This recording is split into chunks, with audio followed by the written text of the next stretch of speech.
Okay, so in this example, we're looking at another example of a separation.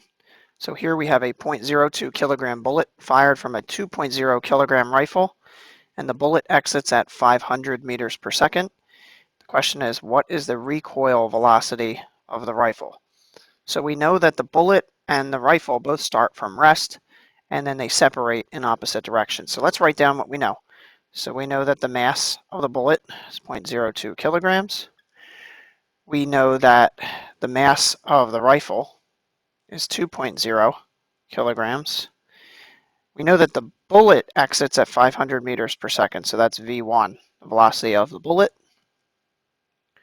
And we want to know what's the velocity of object 2 afterwards. So there's all of our information. So I'm going to make a chart for initial momentum and final momentum. And then I'm going to put the bullet and the rifle and the total. So we'll set it up like this. All right. Now, for the bullet, we know that it started from rest. So it had 0.02 kilograms times 0 meters per second. So its total momentum was 0 to start. And the rifle is 2.0 kilograms times 0. That also gives us 0. So the total amount of momentum here is exactly 0. Nothing was moving before the trigger was pulled. Total momentum stays the same before and after, so we can copy this across, and we know that the total momentum has to be 0.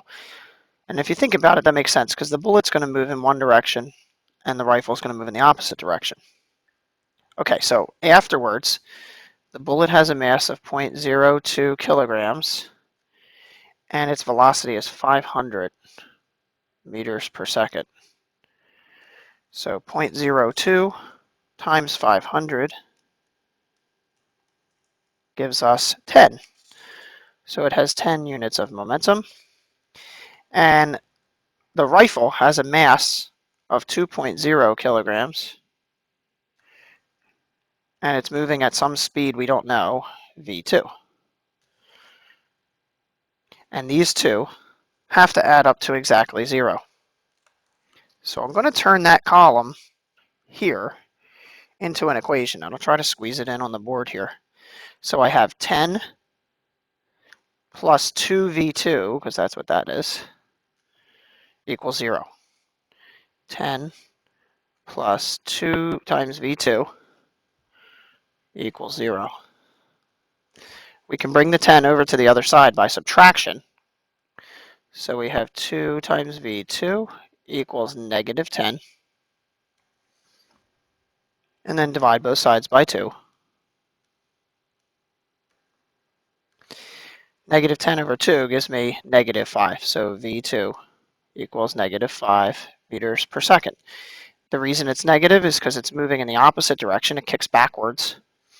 And it's a lot slower than the bullet, which we would expect because it has a lot more mass. So to have the same exact momentum, it doesn't need to be moving as fast.